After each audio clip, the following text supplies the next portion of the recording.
Today, we are discovering what secrets Survivor Exile Island did not tell us in the edited television show. What is great is how the official DVD and Blu-ray releases of each season of Survivor contain some secrets that are game related, some that are personal thoughts, and some that are just plain silly. And we will even find out about why Jeff Probst says they done screwed up when they casted Danielle DiLorenzo. Basically, as long as it isn't part of the show that aired on television, it is fair game to be considered a secret. While most of the secrets here are focused on season 12 Exile Island, some of them do apply to Survivor as a whole. So with that, I want to thank you for watching what I make and ultimately supporting what I do here with liking, commenting, and sharing. For only a few bucks a month on Patreon, you can pick what videos I make, watch all this channel's content early, chat with other fans of the show, and even get exclusive videos every month. Thank you for your support. Heads up, this list contains the secrets that I personally found to be the most interesting. They're not every single one in existence for the season. So with that,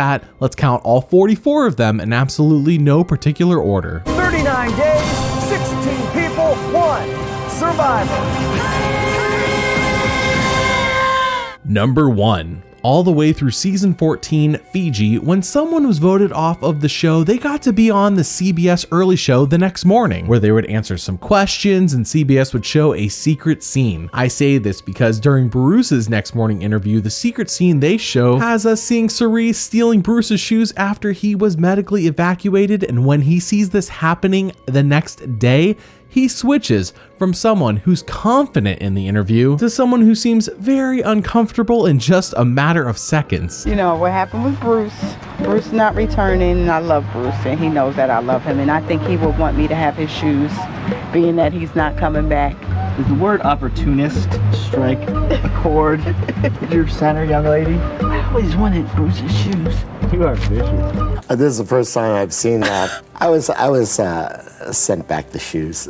Oh, okay. So Cirie's not walking around somewhere with Bruce's shoes on. No, I was quite surprised. Right now, I was quite surprised that she was wearing my shoes. Number 2. Jeff Probst has endured some injuries on Survivor that we did not know about. In this interview promoting Exile Island on Conan's late night show, he talks about one such injury in Africa. In Africa, I had a scorpion, sting me on the Achilles, which doesn't sound painful, but gets you zero sympathy. Zero sympathy? A scorpion bite is deadly, is it not? I don't know if it can be deadly. It feels like it's deadly. Number 3, but that is not all. In a previous secrets video, we did find out how Jeff once got stung in the nads by a jellyfish, and here he tells Conan all about this. But he talks about another injury to his nads that took place in a different season as well. It thought it was like a tunnel and it went in there and probably thought it saw another creature and was like, Well, you know what's great is it's a squid, and then they're fighting. It's possible. I'm theorizing things. I get into Australia, it's late at night, I'm in a tent, they go, by the way, there's a little electric fence to keep the animals out so you'll be fine. So I'm thinking somewhere there's a big wooden fence. Right. I walk out in the middle of the night to kind of relieve myself, and an electric fence is this yellow strip of wire, and I pee right on it, and it sends a little shock back to you. So you are That's connected. why the jellyfish attacked you there. It was glowing. The only good thing about a jellyfish sting down there is it does swell up for a few days. There's that. Sign me up. Number 4, for those of you who have been watching Survivor live since at least seasons 10 or 11, you may recall how the news was exploding with rumors about Jeff leaving the show and them needing to look for a new host. Obviously now we know that didn't happen, but here is Jeff addressing the issue. The papers all said he was quitting, but it turned out not to be true. I looked around and realized Survivor is an awesome show, and I love doing it, and I want to keep doing it. And that made the decision right there. Number 5. At this point, Jeff is still dating Julie Berry from Vanuatu. We even get an update on it in the TV Guide preview for the season. However, this doesn't stop many women having the hots for him, including Austin's mom, and Austin's a bit worried about Jeff stealing his mother. It's very apparent. I've always been a Jeff Probst fan because, he's just so cute. Well, first of all, I think he's a hottie. He's very cute. My mom has a crush on him, and I'd like for my dad and my mom to stay married, so Jeff better back up. You better stop flashing that smile and doing wonders for my mom. Number 6. You may or may not know this, but Jeff was high on Danielle DiLorenzo before the season ever started. He thought she was the next Stephanie LaGrossa. No joke, that's what he says. He says he loves how she will be balls to the wall feisty. But all the journalists who got to interview all of these players before the game say, I don't know, she seemed shy to me. So here's Jeff before the game starts. If we missed on Danielle, then we really missed, because you guys are a complete opposite of what our take in the room was, which was somebody who's going to play the game a lot like Stephanie. Balls to the wall, lippy, feisty, Boston Rob, in a female version. And now with this in mind, here's Jeff's opinion on Danielle only a few days into the game, which by the way, Terry actually addresses from his point of view in a podcast interview. Danielle is definitely the most puzzling going into this game, because when we put her on the show and casting, she was full of personality, and she got out here on the beach and it just went whew, nothing, not a peep. She wasn't that great TV on our show, and Jeff kept saying that to her. Are you going to smile for us today? Are you going to do this? Are you going to do that? Oh, yeah, Jeff. And then she wouldn't. You know, it was kind of really weird. Talk about people saying I was serious on the show. You should have seen her. It was like Game 7 every single day. She's the captain of sports. Number 7. You may have asked yourself while watching the season, did Shane get cast with the show knowing he was going to go crazy, or did it just end up being a perfect storm that they couldn't have predicted? Well, here is what the journalist said pre-season after having talked to Shane for about 20 minutes in an air-conditioned room. I think his energy, if it keeps up, it's probably going to drive a lot of people nuts. Right. Major withdrawal symptoms are headed his way. And he was already. 15 shots of espresso, 3 packs of cigarettes a day. He's in some trouble, I think, around day 4, if not earlier. Yeah. He was already cranky. As well. And a little abrasive, too. Yeah. In my interview, he unraveled a little bit at the end, and that was just 20 minutes in an air-conditioned room. I think Shane coexisting with anyone might be a problem, to be honest with you. Between the withdrawal and his sort of cocky, I've already won the game. You know, it might be a problem. Number 8. You may recall that one of the millions of challenges that Terry won actually netted him a night with his wife in a resort. But what is funny is when the doctor talked to Terry the next morning about this. The Australian doctor that they no longer have anymore. But yeah. So anyway, he comes and sees me before the next. He's like, so Terry, how'd everything go? I was like, oh, Doc, we got food. You know, Shane's there. We got to spend some time. It was great. And then he kind of looks down at my midsection. He goes, oh, dude, like, how did it go? He wanted to physically know how I performed after having, losing 30 pounds and getting the crap beat out of me. He wants to know how it went. And I go, Doc, I got some private time at night, and I got some private time again in the morning.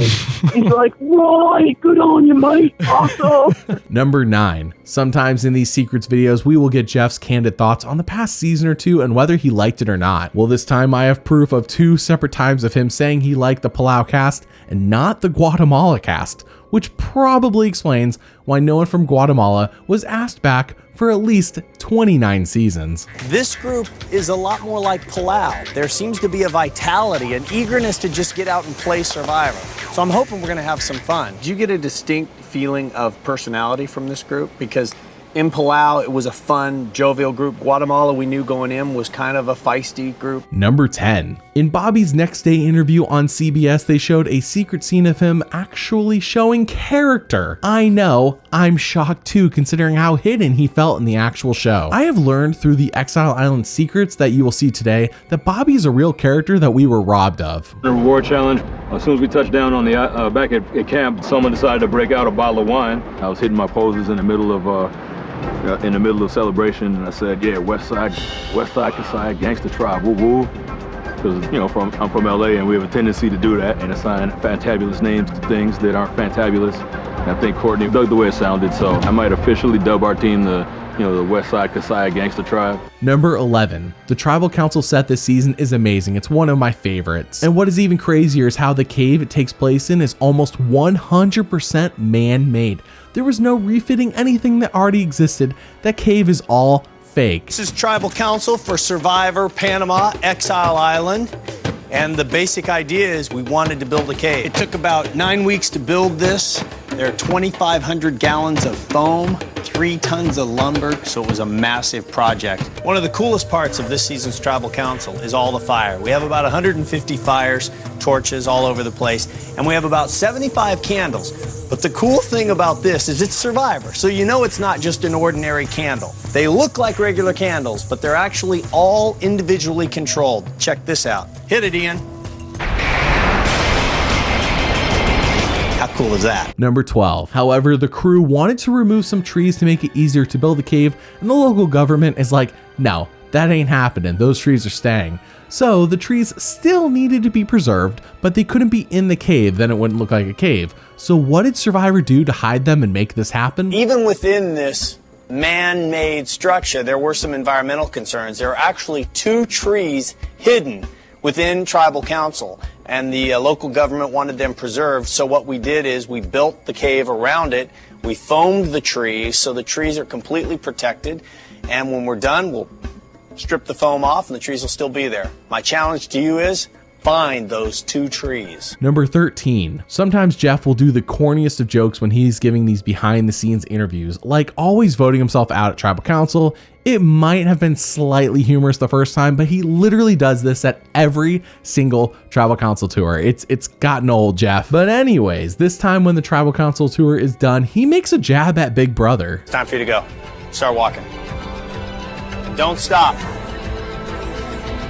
Do a little moonwalk while you're out there. Big Brother's looking for people. Number 14. Shane Powers has never played a second time, and at this point, he probably never will. So the question has to be asked, before he wasn't voted on in season 31, was he ever offered to return for another season? The rumor mill says he was supposed to be on Heroes vs. Villains, but was dropped for Russell Hantz. But in an interview he did in 2015, he actually only confirms one time they asked him back, and it wasn't for Heroes vs. Villains. Yeah, I mean, how this? There's been misses. There's been they screwed me over once. I screwed them over once. There was a time with the fans versus favorites where I wanted to coach my kid and play football, and so I declined. Number 15. But what about Terry Dietz? Sure, he did play again on season 31, but it's a little surprising we didn't see him in any earlier season than that one. So was he ever called by Survivor to play again? Yeah, this is actually the 4th time I've gone through the entire paperwork. You know, whether it was, casting, say, with somebody like Tom Westman, or getting the right mix of people back in there. I think the closest thing I came to was the first Blood and Water, and actually the second Blood and Water when my wife actually could make it with me. And the time before that, my daughter, who was 18, and Sandra Diaz-Twine's daughter, who were 18, made it to the final night and then got cut from the cast, which means, the parents got cut from the cast. Number 16. On the topic of Terry, many have tried to evaluate his game and figure out what was the one move he should have made to get himself into the final 2, because he obviously was not winning that final immunity challenge. Should he have given someone his super idol sooner? Well, as Terry reflects back on it now, he says, There was one point similar to what Mike just did on his show right now that I probably could have done with Shane, after we went on the family visit and stuff like that. But he had me so convinced that he was going to vote out, Danielle was going to go that night, that I didn't bother going that route. I look back on it now. That was the biggest strategic mistake of the game, because Aris would have been gone. Okay, so at the 4 it would have been me, Shane. I would have most likely won the next immunity challenge. So it didn't happen. So I basically, lost $1 million because of the strategic move I didn't make with Shane and the idols, because he had me convinced Danielle was going to go home, and because of 1 inch and 1 second on that challenge. Number 17. During the journalist roundtable, they talk about each starting tribe, and surprisingly, or maybe unsurprisingly, Jeff says the younger men are the most boring out of all the tribes. But what do all the journalists think? First of all, just overall feeling? A little boring. Little unmemorable. They're going to hate hearing this. Danielle's not memorable? Number 18. During the roundtable, it is then joked about Bobby reaching the end and winning, and Jeff makes a joke here that I feel like more than one of you will think is not a joke. The other thing is with his competitive nature, he says once he wins, he wants everyone to know he's won. So I think that may be a big problem after the tribes start going. Well, they're we gonna will see manipulate him. the game to get rid of him if he's going to talk. We'll do what we always do, is we'll just rig it and get rid of him. Number 19. Let's tackle the classic question of every Secrets video. Who is Jeff high on going into the season, and who does he think will win it all? Well, we learned that he loves Cirie, and at this point, who doesn't love Cirie? But so do the journalists, so that's pretty much universally agreed upon. But his winner pick may surprise you, but he isn't the only one with this winner pick. Terry. Tina. Terry. Tina. Winner for me, it's going to be tough for Tina to make it to the final two, but I'm going to give Tina the win. Number 20. Each journalist then gives who they predict the Final Four will be. You have people like Dalton Ross speaking confidently with Final Four picks, like Tina, Nick, and Sally. But then the humble reporter Paul, who I've never heard of by the way before this video, comes in with a Final Four that does not resonate with anyone else at the table, but let's just watch it together. I also went with Terry and Tina. I think those two might actually form some sort of alliance if they're ever allowed to play together. I'm pulling for Cirie. I think Cirie might just get far in this game, and You're betting with your heart there, my man. You're betting with your heart. I know. I'm gonna go with something that Jeff said because I talked her down, but I think Danielle, just kind of based on everything, might just slide under the radar and make it to the Final Four. Number 21. Why did Survivor go back to Panama after using a new location for pretty much every season aside from All-Stars? Well, Jeff's answer here really explains why Survivor goes the direction it does pretty much from season 22 onwards, but surprisingly, he explains it 10 seasons earlier. Yeah, the real truth of why we're back in Panama is that in general, locations are hard to find.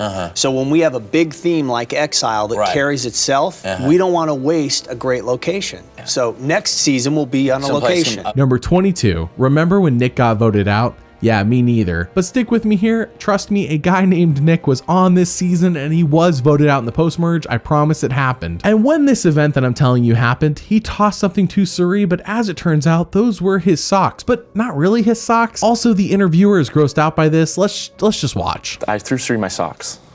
Your dirty, sweaty socks after how many There's no such thing as dirty, sweaty socks out there. They're warm, comfortable, any wool socks. And they're actually hand-me-down socks from Dan to me to Cirie. Why Cirie? You know she voted you out. It was those things. I wasn't gonna hold any grudges, and she needed. Her socks were torn up. I felt terrible for her, and I told her before the tribal council, if it's me tonight, Cirie, my socks are yours. I promise. Number 23. If I recall correctly, no one made a fake idol in Guatemala, at least not shown on the show, and frankly, there's really no real reason to do this. There's no motivation to do this, since in that season, the idol would have had to have been played before the votes, therefore you couldn't really trick anyone with it. Well, we didn't see anyone make a fake one this season, but in a secret scene, I am shocked to learn who the first person to attempt it is. Over here, my original intention with the idol was to make a forgery to look like I had found the idol. I happen to have the amulet that I won the very first reward challenge in my bag. And all I did was take this scepter-ish looking bamboo rod and wrap the amulet that I had around it to make it look like a hidden immunity idol.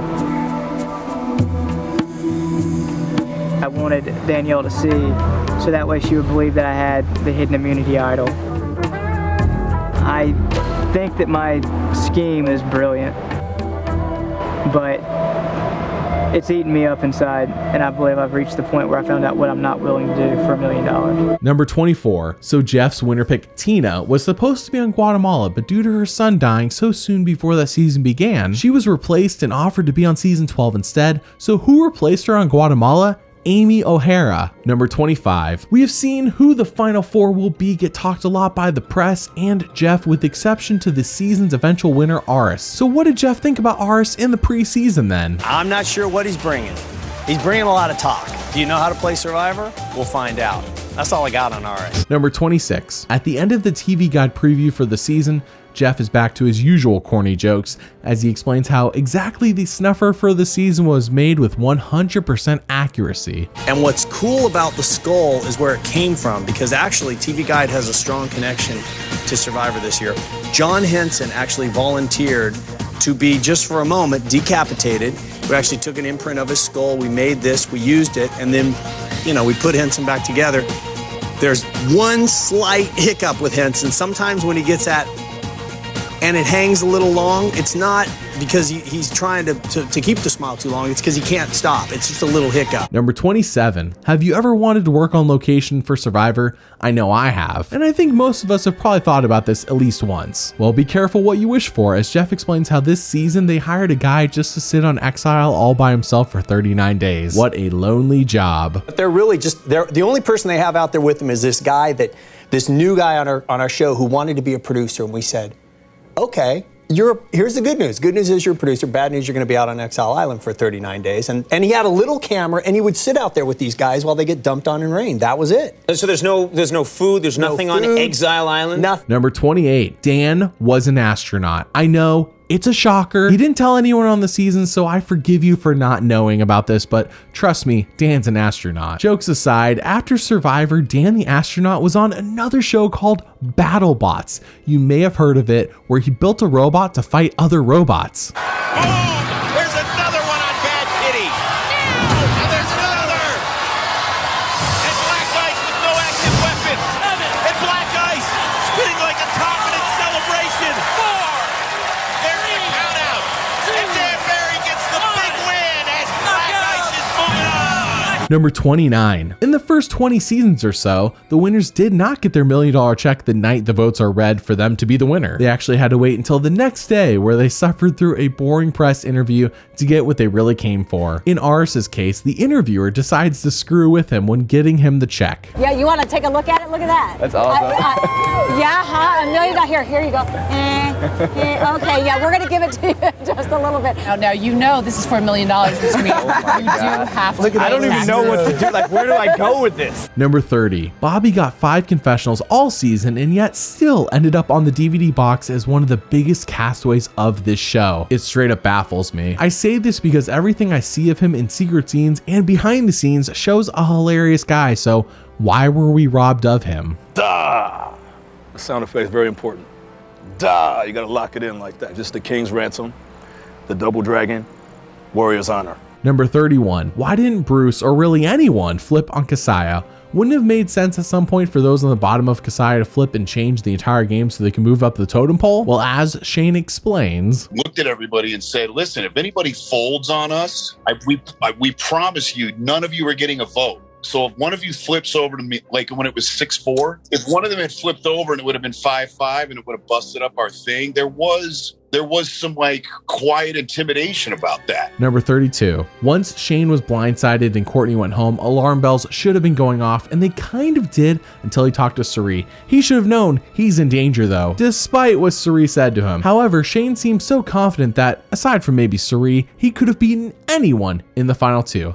I don't know about that one. I got news for you. If I can get to the final 2 and I have a day to prepare for questions and answers and I can make a statement, I can beat anybody, right? I will craft some form of dialogue and listen, whether that's delusional or not delusional, it's interesting. I think that I would have had just as good a chance with anybody. I would have lost to Cirie, but I think I'd have beaten anybody else. Number 33. Will Shane ever play Survivor again if called? After all, as of right now, he's only a few years older than Terry was on Exile Island. Well, as Shane explains, I don't think I'm in, to be honest. I think if they call, I don't think I'm in. I think I'm really I'm 50 and retired, and I would have to say I think I'm out. I don't know.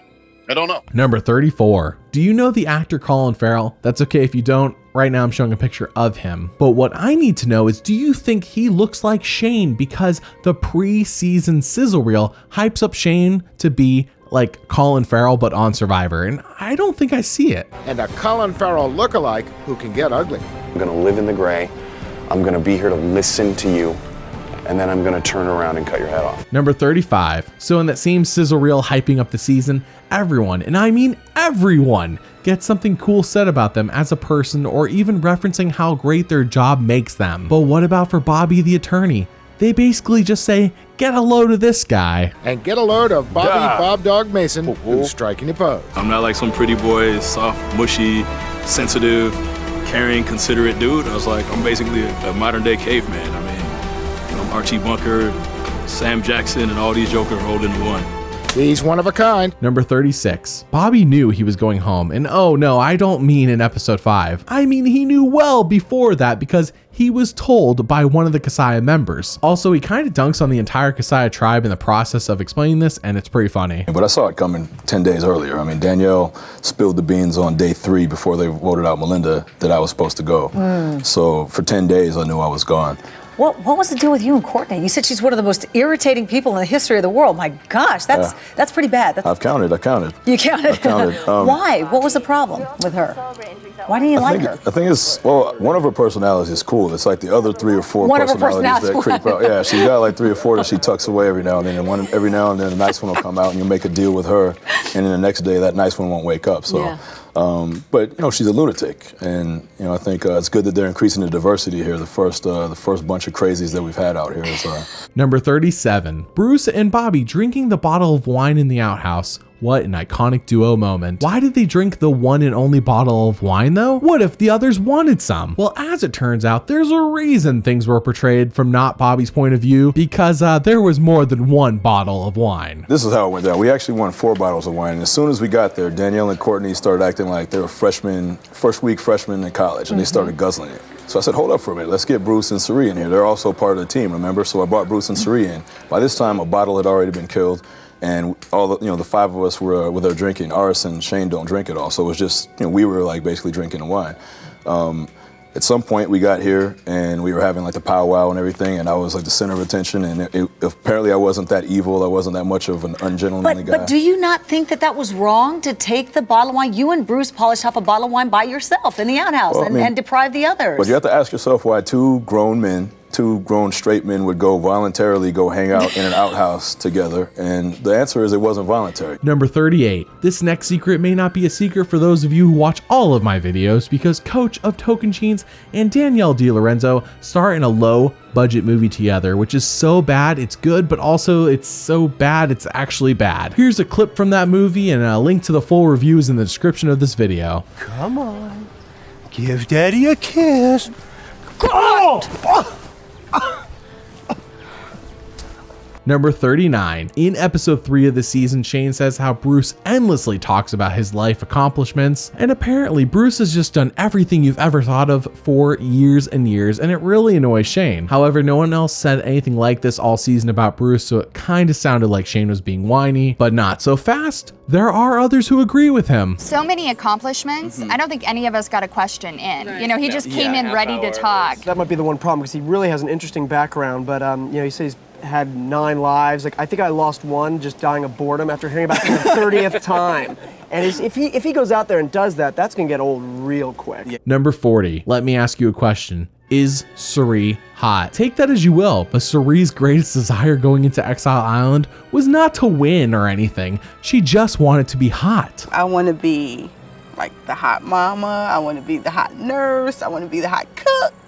I just want to be hot, really. Number 41. Tina, as we have learned, was a much-loved person in the preseason, so for Jeff to see his winner pick go first must have been devastating. Though this happens to Jeff again in season 34, just watch the Game Changer Secrets video to see exactly what I mean, because he makes a bet where he will go naked. But apparently, this is not Tina's first brush with fame, as she has been on the news before. In fact, you were on the CBS Morning News 10 years ago when Harry Smith was, look at you then, 10 years ago. Whoa! That was Harry Smith. Number 42. When did everyone figure out that Terry had the idol? In Austin and Sally's post-game interviews, they revealed that they didn't know until after the merge, as if Terry was some top secret super agent. But for Ruth Marie, she said she knew right away. Did you guys have any idea that he I knew for certain he had the idol. Really? Yeah. I think probably everybody else did too. It was just too much jibber jabber the way he was explaining it. So, and no one was asking him directly, so I sort of sensed that everybody kind of knew. I could be wrong because I didn't discuss it with anybody, but I was pretty certain of it. Number 43. If you have any questions about how tough old school Survivor was for those playing, in modern Survivor, we see people losing 10 to 20 pounds if they stay in the game through the merge and beyond. That's pretty typical for the average sized person. However, for Dan, in season 12, who is quite skinny and only lasted 15 days. I want to show a secret scene, because how much weight did you lose? 32 pounds. 32 pounds in how many days? in about 15 days. Unbelievable. Number 44, Shane had a thinking seat, a fake BlackBerry, and lots of emotional outbursts. It was wild to watch from home,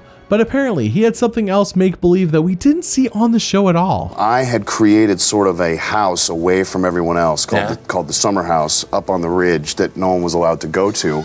Did it have your make-believe BlackBerry though? It had everything up there, and no one was allowed to go up there actually. So which secret blew your mind the most? Comment below and let me know. Thanks for watching, and doubly thanks for liking and subscribing. See you all next time.